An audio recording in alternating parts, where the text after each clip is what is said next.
Hello class 11th, क्या हाल चाल है? बढ़िया, ठीक ठाक पढ़ रहे हैं आप लोग? पढ़िए भैया, मन लगा के पढ़िए, जितना हो सके उतना पढ़िए। तो कल के लेक्चर में मैंने आपसे बात की थी कि कल हमने पढ़ा था photo electric effect. Photo electric effect में ये एक इंपॉर्टेंट रिलेशन दिया गया था, शायद आपको याद हो तो, H V equals to H V not plus half M V square. मैंने कहा था ये H V equals to H V, E not equals to H V not and plus half M V square. यहाँ पर E not क्या था? Work function. कई जगहों पे इसको फाई से दिखाया जाता है, कई जगहों पे इसको डब्ल्यू नॉट से दिखाया जाता है। तो नो मैटर, ई नॉट से दिखाया जाए, डब्ल्यू नॉट से दिखाया जाए, फाई से दिखाया जाए, किसी से भी दिखाया जाए, कोई मतलब नहीं है। कहने का सिर्फ इतना सा मतलब है कि ये है वर्क फंक्शन। ठीक है, आ गया समझ? आज हम बात करने वाले हैं बोहर मॉडल के ऊपर। ठीक है, तो बोहर मॉडल से रिलेटेड चीजें मैं आपको रिकॉल कराता हूं थोड़ा सा 2 मिनट में।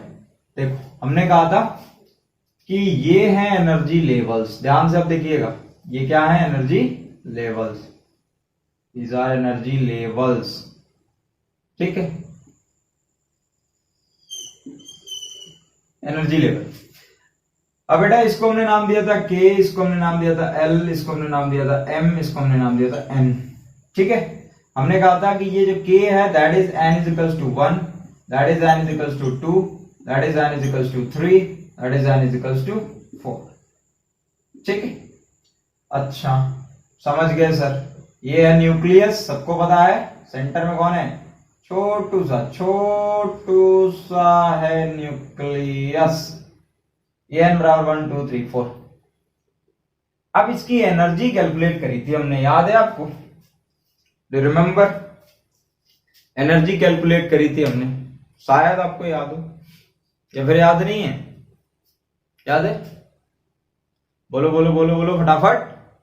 ओके, फॉर्मूला बताऊं मैं आप लोगों को टोटल एनर्जी का। टोटल एनर्जी का फॉर्मूला हमने कुछ ऐसा लिखा था, -13.6 into Z square upon N square electron volt. You remember this formula? याद आया ये फॉर्मूला आप लोगों को? Total energy is equals to -13.6 into Z square upon N square electron volt. And बच्चों 1 electron volt is equals to 1.6 इंटू 10 to the power -19 joule. इतना सबको याद है? रिमेंबर? आप लोगों को याद है इतना? किसी को कोई प्रॉब्लम इतने में नहीं होनी चाहिए। ठीक है, तो अगर मैं कहूं कि मुझे n is equals to 1 for hydrogen atom, मान लो कि ये कौन सा एटम है? हाइड्रोजन एटम है। कौन सा एटम? Hydrogen atom. और फॉर हाइड्रोजन एटम अगर मुझे कैलकुलेट करना है n इज इक्वल्स टू 1 की एनर्जी, तो कैसे कैलकुलेट करूंगा? मैं फॉर्मूला लगाऊंगा, total energy is equals to -13.6 into Z square. Z hydrogen है, एटॉमिक नंबर 1 अपॉन n मतलब 1। ठीक है, फर्स्ट सेल की एनर्जी अगर मैं कैलकुलेट कर रहा हूं तो n की जगह पे 1, z की जगह पे 1, स्क्वायर स्क्वायर तो 1 ही आएगा बेटा। तो यहां से हो जाएगा -13.6 electron volt. Total energy is equals to -13.6 electron volt first shell का, for n is equals to 1। जब n बराबर 1 है तो इतनी एनर्जी आई। फिर हम निकालेंगे for n is equals to 2। For n बराबर 2 के लिए हम निकालने जा रहे हैं, तो हम क्या करेंगे? हम लिखेंगे फिर से फॉर्मूला, और total energy is equals to क्या हो जाएगा हमारा? -13.6 इंटू जेड स्क्वायर की जगह 1 ही रहेगा। n की जगह 2 ले रहे हो तो 2 जगह कितना हो जाएगा? 4। और 4 से जब आप इसको डिवाइड करोगे तो कितना आएगा? 4 से आप डिवाइड करोगे तो you will get the value near about -3.84, near about -3.84 electron volt. इतनी आएगी आपकी for n is equals to 2 की एनर्जी, टोटल एनर्जी।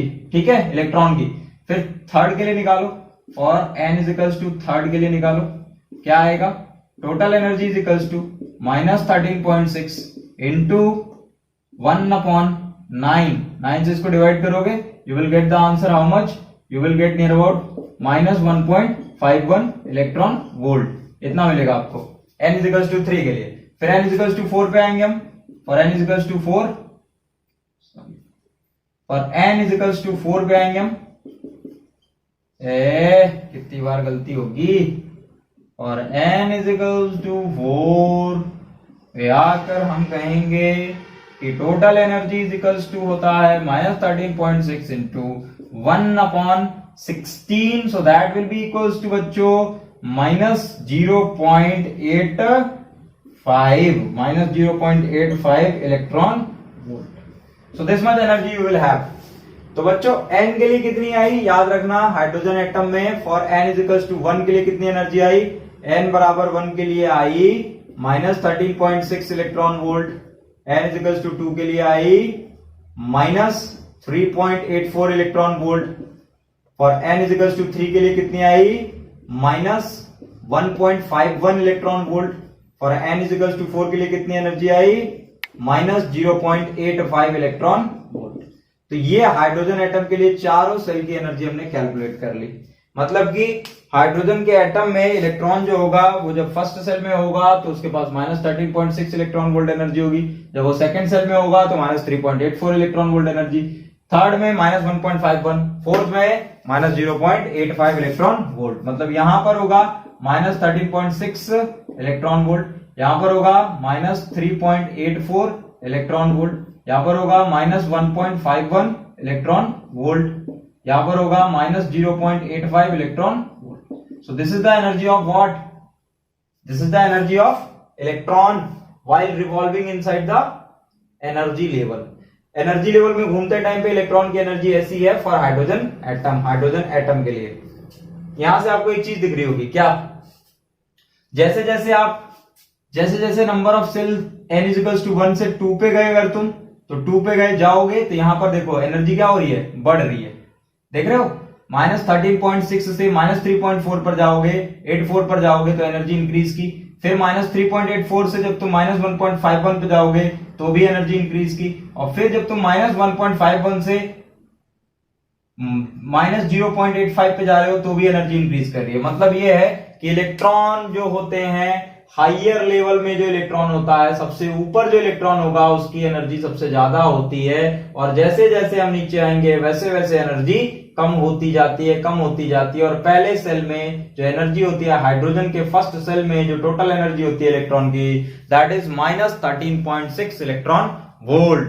मतलब as you will increase, as you will go higher level, जैसे जैसे आप हाइयर लेवल की तरफ जाओगे तो इलेक्ट्रॉन की एनर्जी जो होती है वो बढ़ती जाती है, बढ़ती जाती है, बढ़ती जाती है। अगर मैं यहां पर कहूं कि मुझे इंफिनिटी पे निकालना है कि इंफिनिटी पे इलेक्ट्रॉन की कितनी एनर्जी होगी, तो मैं कहूंगा for n is equals to infinity, then I will use the formula total energy is equals to -13.6 into z square, मतलब 1 का square upon infinity, so that will be 1 upon infinity is equals to 0, so total energy will be equals to 0। मतलब जब electron होगा infinity में तो उसके पास total energy कितनी होगी, 0।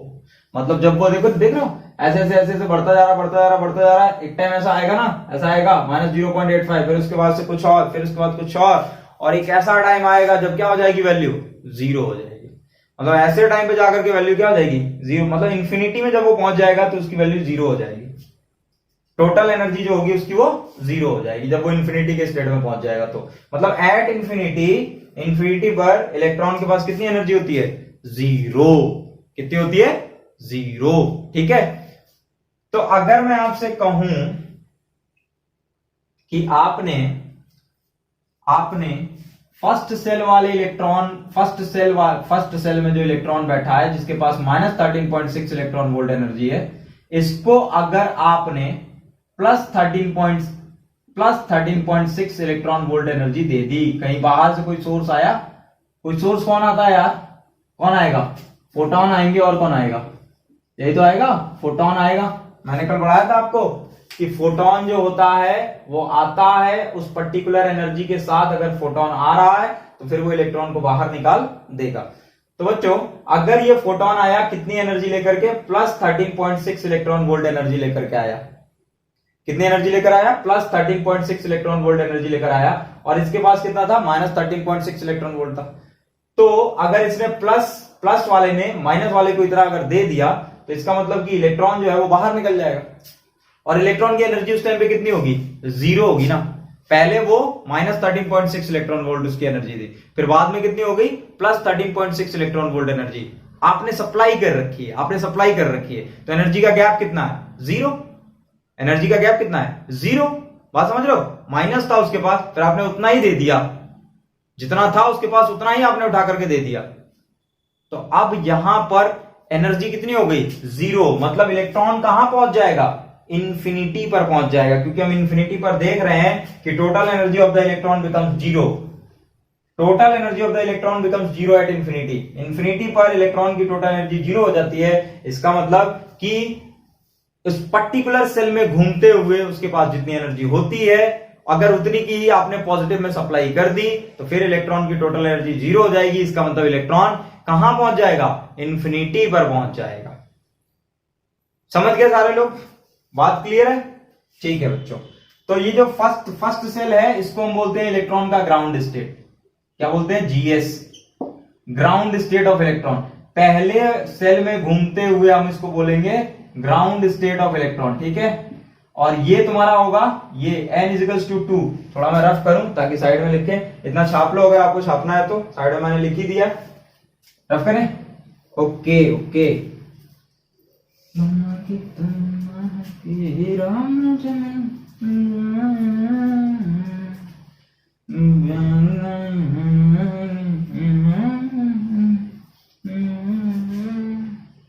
देखेंगे सारे लोग देखेंगे। गाने पे ध्यान मत दो, पढ़ाई पे ध्यान दो। तो मैं कह रहा हूं कि अगर मैं कह रहा हूं कि n=1 जो है it is ground state of electron. क्या है ये? ग्राउंड स्टेट है इलेक्ट्रॉन का। n=2 क्या है? n=2 है फर्स्ट एक्साइटेड स्टेट। क्या है? First excited state. Remember n=2 first excited state है, और n=3 क्या है? सेकंड एक्साइटेड स्टेट है। Second excited state. ठीक है, n=3 क्या है? सॉरी, n=4 क्या है? थर्ड एक्साइटेड स्टेट है। Third excited state. Excited state का क्या मतलब होता है? What is the meaning of excited state? मतलब देखो, बात को ध्यान से सुनना। ग्राउंड स्टेट किसको कहते हैं? जैसे तुम अपने घर पे हो, सिंपल, तुम्हारे पास पैसे नहीं है, अपने घर पे हो, दिन भर घर पे रहे, रात भर घर पे रहे, सोए खाए पिए, सोए खाए पिए, दैट इज योर वर्क। फिर अचानक से तुम्हारे फादर आए और उन्होंने तुमको पैसे दे दिए। अब जैसे ही तुमको पैसे मिलेंगे तो तुम क्या हो जाओगे? एक्साइट हो जाओगे कि नहीं? पैसे मिलेंगे तो फिर तुम्हारे दिमाग में क्या आएगा? अब खाना पीना सोना छोड़ेंगे, अब जाएंगे मार्केट जाके खाएंगे गोलगप्पा। Isn't it? गोलगप्पा, चलो ठीक है, जो मर्जी करे वो खाएंगे, लेकिन खाएंगे तो मतलब जाओगे तो मार्केट। क्यों जा रहे हो? क्योंकि तुम एक्साइटेड हो गए। क्यों? क्योंकि तुमको पैसे मिल गए। पैसे इन द सेंस एनर्जी मिल गई। उसी तरह इलेक्ट्रॉन का हाल है यार। इलेक्ट्रॉन अपने फर्स्ट स्टेट में रहता है तो वो ग्राउंड स्टेट है उसके लिए। अब जैसे ही उसको ज्यादा एनर्जी मिलेगी, तो जब वो इससे जंप करके जब वो यहां जाएगा n=1 से, जब वो n=2 पर जाएगा, तो इसका मतलब क्या है कि वो लोअर एनर्जी लेवल से हायर एनर्जी लेवल में जा रहा है। मतलब उसके पास एनर्जी उतनी आ गई होगी। समझ गए बात को? उतनी एनर्जी उसके पास आ गई होगी। फिर यहां से कूद करके वो यहां पहुंचा, या फिर वो सीधे यहां पर पहुंच गया, या फिर वो सीधे यहां पहुंचा। मतलब वो n=1 से उठ करके n=2, 3, 4 कहीं भी जा सकता है। इट डिपेंड्स अपॉन द कि उसको कितनी एनर्जी मिल रही है। बात को ध्यान से सुनना। अगर n=3 और n=1 के बीच का जो एनर्जी गैप है, फिर से बोल रहा हूं, n=3 और n=1 के बीच का जो एनर्जी गैप है, अगर उतनी सरप्लस अमाउंट में एनर्जी इलेक्ट्रॉन को मिल जाती है तो इलेक्ट्रॉन n=1 से उठकर n=3 पर आ जाएगा। ध्यान से सुनो बात को। जैसे मान लो तुमको इलेक्ट्रॉन को जंप कराना है, कहां पर? n=1 से n=2 पर। कहां से कहां पर? n=1 से n=2 पर। तो बच्चों n=1 में उसके पास कितनी एनर्जी है? -13.6 इलेक्ट्रॉन वोल्ट। ठीक है, n=2 पर क्या एनर्जी होनी चाहिए? -3.84 इलेक्ट्रॉन वोल्ट एनर्जी चाहिए। इतनी एनर्जी इलेक्ट्रॉन के पास रहेगी तभी वो n=1 से n=2 पर जाएगा। तो n=1 पे तो उसके पास -13.6 इलेक्ट्रॉन वोल्ट एनर्जी है और आपको यहां पर पहुंचानी है। ठीक है, तो पहले आप क्या करो, व्हाट यू विल डू, पहले तो आप क्या करोगे कि पहले प्लस 13.6 इलेक्ट्रॉन वोल्ट एनर्जी आप उसको दोगे ताकि वो निकले बाहर, आ जाए बाहर। अच्छा एक सीधा सीधा काम करो, छोड़ो इसको, ये मत समझो, तुम सीधा सीधा काम करो, इन दोनों के बीच का गैप निकालो। 3.84 और 13.6 के बीच का जो गैप होगा ना, गैप, इन दोनों के बीच का जो गैप होगा दैट इज 10.2 इलेक्ट्रॉन वोल्ट। कितना है? 10.2 इलेक्ट्रॉन वोल्ट। अगर तुमने प्लस 10.2 इलेक्ट्रॉन वोल्ट इसको एनर्जी की सप्लाई कर दी, कितने की? प्लस 10.2 इलेक्ट्रॉन वोल्ट एनर्जी की सप्लाई तुमने कर दी, तो फिर इसके पास कितनी एनर्जी आ जाएगी? Minus 3.84 electron volt. और जब इसके पास माइनस 3.84 इलेक्ट्रॉन वोल्ट एनर्जी होगी तो फिर ये सेकंड सेल में आ जाएगा, फर्स्ट सेल में नहीं रहेगा, क्योंकि बोहर्स मॉडल में मैंने आपको बताया था कि जिस एनर्जी लेवल में इलेक्ट्रॉन रहता है उसी एनर्जी लेवल की एनर्जी उस इलेक्ट्रॉन के पास होती है। जिस एनर्जी लेवल में इलेक्ट्रॉन रहता है उसी एनर्जी लेवल की एनर्जी उसके पास होती है। तो जेन्युइन सी बात है कि जब वो फर्स्ट एनर्जी लेवल में था तो उसके पास एनर्जी थी माइनस 13.6 इलेक्ट्रॉन वोल्ट, और जब वो सेकंड में कूद करके आएगा तो उसके पास एनर्जी हो जाएगी माइनस 3.84 इलेक्ट्रॉन वोल्ट। और अगर आपको माइनस 13.6 इलेक्ट्रॉन वोल्ट से माइनस 3.84 इलेक्ट्रॉन वोल्ट तक जाना है तो आपको इतनी एनर्जी की सप्लाई करनी पड़ेगी। अगर आप इतनी एनर्जी दे दोगे तो इलेक्ट्रॉन n=1 से n=2 तक चला जाएगा।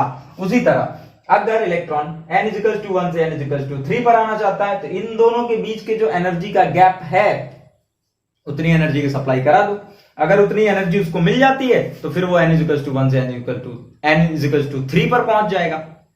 अच्छा, अगर मैं कहूं कि मैं प्लस 10.2 इलेक्ट्रॉन वोल्ट एनर्जी ना दे करके प्लस 8.2 इलेक्ट्रॉन वोल्ट एनर्जी दे रहा हूं, बहुत प्यार से इस बात को सुनना, बहुत प्यार से। अगर मैं प्लस 10.2 इलेक्ट्रॉन वोल्ट एनर्जी ना दे करके प्लस 8.2 इलेक्ट्रॉन वोल्ट एनर्जी दे रहा हूं तो फिर इलेक्ट्रॉन के साथ क्या होगा? वो जंप करके कहां जाएगा? बात समझ रहे हो? अगर प्लस 10.2 इलेक्ट्रॉन वोल्ट दिया होता तो n=2 में आ जाता। ठीक है, अगर n=3 और n=1 के गैप के बराबर एनर्जी दी गई होती तो फिर वो n=3 पे आता। अगर n=4 n=1 के गैप के बराबर एनर्जी दी गई होती तो n=4 पे आता। लेकिन अगर मैंने कहा कि अगर मैंने प्लस 8.2 इलेक्ट्रॉन वोल्ट एनर्जी दे दी तो फिर इलेक्ट्रॉन कहां जाएगा? तो आप आंसर सुनेंगे, क्या करेंगे? आंसर सुनेंगे कि इलेक्ट्रॉन जो है वो उस एनर्जी को एक्सेप्ट ही नहीं करेगा। क्या बोला मैंने? इलेक्ट्रॉन जो है वो उस एनर्जी को एक्सेप्ट ही नहीं करेगा बच्चों। इलेक्ट्रॉन सिर्फ उन्हीं एनर्जीज को एक्सेप्ट करता है जिसको लेकर वो एक एनर्जी लेवल से दूसरे एनर्जी लेवल में चला जाए। मतलब n=1 से n=2 तक जाने के लिए अगर गैप उसको चाहिए कितने का? प्लस 10.2 इलेक्ट्रॉन वोल्ट एनर्जी अगर उसको चाहिए तो सिर्फ वो प्लस 10.2 इलेक्ट्रॉन वोल्ट एनर्जी ही एक्सेप्ट करेगा। बाकी एनर्जीज जिनको लेकर के वो किसी सेल में नहीं जा सकता, वो किसी दूसरे एनर्जी लेवल में नहीं जा सकता, तो उन एनर्जीज को वो एक्सेप्ट नहीं करता है। समझ रहे हो बात को? मतलब क्या है? मतलब ये है कि इलेक्ट्रॉन कुछ फिक्स अमाउंट ऑफ रेडिएशंस को ही एक्सेप्ट करता है, कुछ फिक्स रेडिएशन को ही एक्सेप्ट करेगा। ऐसा नहीं है कि इलेक्ट्रॉन के ऊपर तुमने रेडिएशन कोई भी दे दिया तो वो एक्सेप्ट कर लिया। भैया एक्सेप्ट कर लेगा तो फिर जाएगा कहां यार? मतलब उसको इधर ही तो रहना है, उसका यही रीजन है। मतलब n से 1 2 3 4 यहां तक जा सकता है, फिर इंफिनिटी बेच के क्या करोगे यार? उसको क्या करोगे? वहां पे तो उसकी टोटल एनर्जी 0 हो जाएगी। समझ रहे हो बात को? तो वो n से 1 पे जाएगा, 1 से 2 पर जाएगा, 3 पे जाएगा, 4 पे जाएगा, 5 पे जाएगा। तो कुछ फिक्स अमाउंट ऑफ एनर्जीज को ही इलेक्ट्रॉन एक्सेप्ट करता है। And one more important thing is that कि कुछ फिक्स अमाउंट ऑफ एनर्जीज को ही इलेक्ट्रॉन रेडिएट भी करता है। ऐसा नहीं है कि वो किसी भी अमाउंट ऑफ एनर्जी को रेडिएट कर देगा उठा करके, नहीं। बात समझ रहे हो? रेडिएशन मतलब क्या यार? मतलब इलेक्ट्रॉन एक ऑर्बिट से उठकर दूसरे पे क्यों जा रहा है? क्यों? क्योंकि आपने एक सोर्स लगा रखा है, फोटॉन। फोटॉन आया, उसने इलेक्ट्रॉन को एनर्जी दी, और इलेक्ट्रॉन जो था उसने इसके साथ अपना रिश्ता तोड़ दिया। अब इसके साथ रिश्ता तोड़ करके वो किसी और से रिश्ता बनाएगा, या तो वो n=2 से रिश्ता डेवलप करे, या 3 से, या 4 से, किसी से करे। तो भैया उतनी अमाउंट ऑफ एनर्जी चाहिए ना। मतलब यहां पर वो रह रहा था तो उस टाइम पे -13.6 इलेक्ट्रॉन वोल्ट एनर्जी के साथ वो रह रहा था। अब यहां से यहां जाना चाहता है तो ये वाले एनर्जी लेवल की कंडीशन है कि अगर मेरे साथ रहना है तो -3.84 इलेक्ट्रॉन वोल्ट एनर्जी तुम्हारे पास होनी चाहिए। तो भैया इलेक्ट्रॉन को कौन एनर्जी देगा? कोई एक्सटर्नल सोर्स देगा। समझ रहे हो? मतलब इलेक्ट्रॉन जो है अपने ग्राउंड स्टेट से उठ करके फर्स्ट एक्साइटेड स्टेट में आ जाएगा, तभी ऐसा हो पाएगा, अदरवाइज नहीं होगा। अच्छा, रेडिएट करने की क्या कहानी है? मान लो इलेक्ट्रॉन n=4 में, अब वो n=4 से n=3 में आना चाहता है या फिर n=2 में आना चाहता है। जैसे मैंने यहां लिखा n=4, यहां से वो कहां आना चाहता है? n=2 पर आना चाहता है। यहां से यहां ड्रॉप करना चाहता है इलेक्ट्रॉन। तो इलेक्ट्रॉन अगर यहां से यहां ड्रॉप करना चाहता है तो आप सबको पता है कि यहां पर इलेक्ट्रॉन की एनर्जी होती है 0.85 -0.85 इलेक्ट्रॉन वोल्ट, और n=2 पर होती है -3.84 इलेक्ट्रॉन वोल्ट, इतनी होती है। तो बच्चों अगर वो यहां से यहां आना चाहता है, इसका मतलब वो हायर एनर्जी लेवल से लोअर एनर्जी लेवल में आना चाहता है। तो हायर एनर्जी से लोअर में आना चाहेगा तो उसको अपनी एनर्जी क्या करनी पड़ेगी? इस गैप के बराबर उतनी एनर्जी छोड़नी पड़ेगी, उतनी एनर्जी उसको निकालनी पड़ेगी। तो जब वो एनर्जी निकालता है तो इन द फॉर्म ऑफ क्या निकालता है? रेडिएशन। फिर से वो किस फॉर्म में निकालेगा? रेडिएशन के फॉर्म में ही निकालेगा। मतलब इलेक्ट्रॉन उतनी एनर्जी ही निकाल सकता है जिस एनर्जी से निकल करके, जितनी एनर्जी निकाल करके इलेक्ट्रॉन n=4 से n=3 पर आ जाए, या n=2 पर आ जाए, या फिर n=1 पे आ जाए। अदरवाइज वो कहीं और नहीं जाएगा यार। वो कहीं और कैसे जा सकता है? तुम खुद ही सोचो ना। How is it possible for electron? वो कहीं और नहीं जा सकता, कोई और जगह ही नहीं है। बोर ने पहले ही कह दिया है कि ये जो एनर्जी लेवल है ये फिक्स है, ये एनर्जी लेवल फिक्स है। मतलब ऐसा नहीं है कि न्यूक्लियस के अराउंड में बहुत सारे एनर्जी लेवल है कि कहीं भी चला जाएगा। पहले ही बोल रहे हैं कि सिंगल इलेक्ट्रॉन सिस्टम में, अच्छा बोर का मॉडल सिर्फ सिंगल इलेक्ट्रॉन सिस्टम पे ही वैलिड था, मल्टी इलेक्ट्रॉन सिस्टम पे वैलिड नहीं है। मतलब हाइड्रोजन के लिए वैलिड है बोर का मॉडल, He+ के लिए वैलिड है, Li2+ के लिए वैलिड है। मतलब सिंगल इलेक्ट्रॉन सिस्टम जिनमें चल रही है बात, उनके लिए हाइड्रोजन का बोहर का मॉडल वैलिड है। जो भी बोहर ने बातें कही वो सारी की सारी वैलिड है। तो अगर इस गैप के बराबर एनर्जी लूज करता है तो आएगा, और अगर इस गैप से कम करता है तो वो करेगा ही नहीं। बात समझना, वो करेगा ही नहीं। मतलब वो जानता है कि मैं इससे कम करूंगा तो भैया मेरे जाने की कोई जगह नहीं है। वेयर आई विल गो, कहां जाऊंगा मैं? कौन सा रास्ता है मेरे पास? कहीं नहीं जा सकता मैं। इससे अच्छा है कि मैं एनर्जी ही लूज नहीं करूंगा। मतलब इलेक्ट्रॉन कुछ फिक्स अमाउंट ऑफ एनर्जीज को ही एक्सेप्ट करते हैं और कुछ फिक्स अमाउंट ऑफ एनर्जीज को ही रेडिएट करते हैं। समझे? कुछ फिक्स अमाउंट ऑफ एनर्जीज को ही एक्सेप्ट करते हैं, कुछ फिक्स अमाउंट ऑफ एनर्जी को ही रेडिएट भी करते हैं। इतनी बात क्लियर है? थोड़ा बहुत रफ कर दें। एक्साइटेड स्टेट समझ में आया? इससे बड़े प्यारे प्यारे छोटे छोटे क्वेश्चन बन जाते हैं। फर्स्ट एक्साइटेड स्टेट में बच्चा ये समझता है कि n=1, नहीं, n=1 का मतलब ग्राउंड स्टेट, और n=2 का मतलब फर्स्ट एक्साइटेड स्टेट, n=3 का मतलब सेकंड एक्साइटेड स्टेट, n=4 का मतलब थर्ड एक्साइटेड स्टेट। ठीक है? अब एक्साइटेड स्टेट हम आपको बता दिए हैं कि बच्चों ग्राउंड स्टेट से जब एनर्जी उसको मिलती है तो वो एक्साइट होता है। इलेक्ट्रॉन दो स्टेट में रह सकता है, एक होता है ग्राउंड स्टेट, दूसरा होता है एक्साइटेड स्टेट। ग्राउंड स्टेट मतलब अपनी जगह पर है, एक्साइटेड स्टेट मतलब उसको एनर्जी मिली और वो अपनी जगह से जंप करके दूसरी जगह पर पहुंच गया। सो दैट विल बी कॉल्ड कि इलेक्ट्रॉन एक्साइट हो गया। इलेक्ट्रॉन एक्साइट हो गया। लेकिन इलेक्ट्रॉन एक्साइट होने के बाद ज्यादा देर तक ऐसा कर नहीं पाता, वो यहां से जंप करके यहां तो पहुंच जाएगा, n=1 से n=2 पर पहुंच जाएगा, लेकिन फिर n=2 पर जाकर के एनर्जी रेडिएट करेगा और रेडिएट करके वापस n=1 पर आ जाएगा। मतलब एक्साइटेड स्टेट में ज्यादा देर तक वो रहता नहीं है। ये क्या बात हुई? ये बात कुछ ऐसी है कि मान लो एक 20 मंजिल की बिल्डिंग है, तो सारे के सारे फ्लैट खाली पड़े हैं, तो तुम कहां फ्लैट लेना पसंद करोगे? सबसे नीचे या सबसे ऊपर, या फिर मतलब कहीं और? जनरली लोग क्या प्रेफर करते हैं? नीचे रहना, ऊपर रहना कोई प्रेफर नहीं करता। क्यों? क्योंकि ऊपर रहना मतलब एक्साइटेड स्टेट में रहना। एक्साइटेड स्टेट मतलब अनस्टेबिलिटी। अनस्टेबिलिटी में कौन रहना चाहता है यार? कौन रहना चाहता है अनस्टेबिलिटी में? ना तुम, ना मैं, ना कोई दुनिया का कोई आदमी अनस्टेबल फॉर्म में नहीं रहना चाहता। सभी लोग स्टेबल रहना चाहते हैं। एक्साइटेड स्टेट में कोई नहीं रहना चाहता। मतलब तुम्हारे पास पैसा है इसका ये मतलब नहीं कि तुम दिन भर मार्केट में घूमते रहोगे, दिन भर मार्केट में घूमते रहोगे। 1-1.5 घंटे के लिए गए, फिर वापस आ जाते हो अपने रूम पे यार, आकर के सो जाते हो।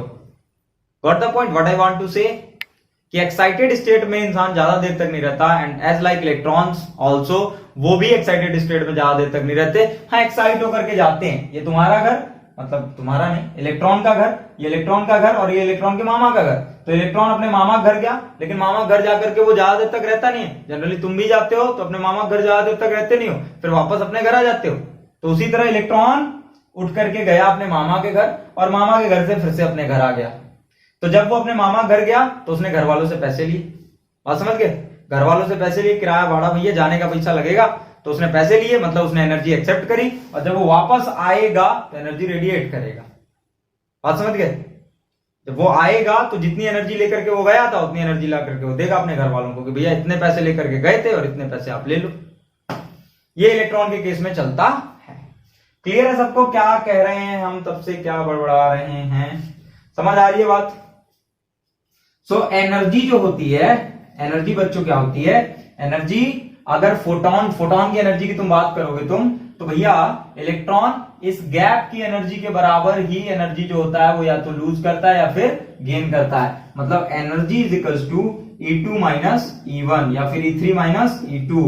मतलब दो कॉन्जिक्यूटिव या फिर एक के बाद एक या फिर गैप के बाद भी, like I can write also like that कि E3 माइनस E1, मैं लिख सकता हूं E4 माइनस E1, मैं लिख सकता हूं E4 माइनस E2, मैं लिख सकता हूं। इतने बहुत हो गए? हाँ चलो ठीक, इतने बहुत हो गए। ये सारे के सारे क्या हैं? एनर्जीज ही हैं। मतलब वो E4 से E2 में आ सकता है, E4 से E1 में आ सकता है, E3 से E1 में आ सकता है, E3 से E2 में जा सकता है, E2 से E1 में आ सकता है। मतलब एनर्जी का ये क्या है? गैप है। This is the gap of the energy. मतलब you can write like that कि change in energy is equals to E2 minus E1। यार एनर्जी E2 से E1 में जब वो आ रहा है तो E2 से E1 में आते टाइम पे उसने बीच में से कुछ एनर्जी निकाल दी है। मतलब उतनी एनर्जी निकाल दी,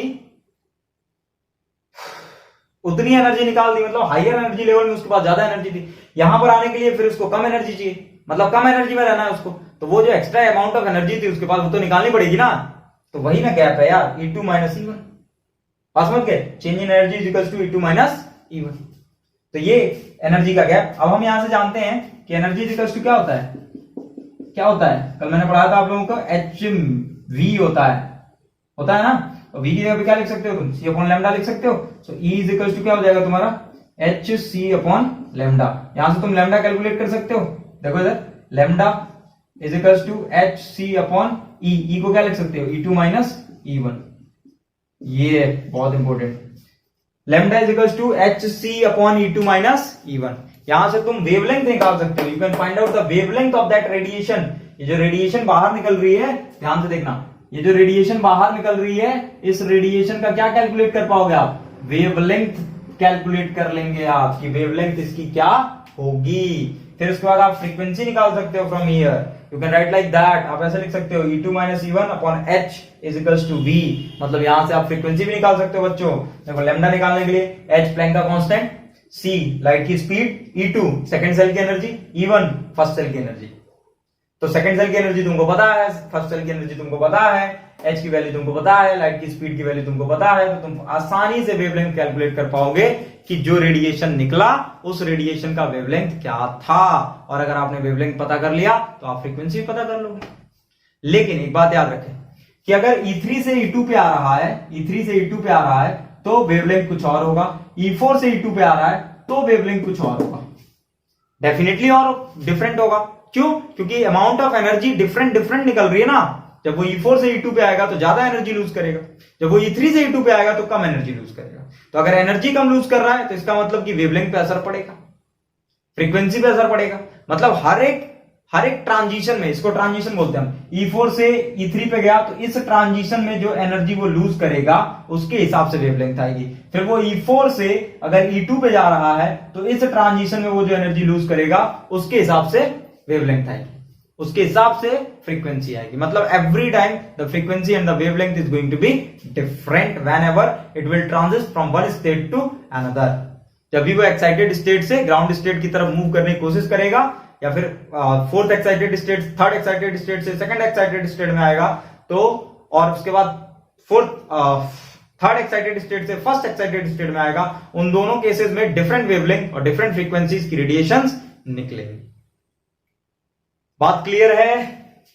बोलिए फटाफट, क्लियर है क्या? ये फॉर्मूला यूज करना है आपको, lambda is equal to hc upon E2 minus E1, change in energy. सबको समझ आ रहा है? Is it clear? तो ये है बच्चों एनर्जी का खेल, आप इसको नोट कर सकते हैं। ये एनर्जी का गेम है, ठीक है, किस तरह से एनर्जी क्या होती है, क्या कैसे क्या है।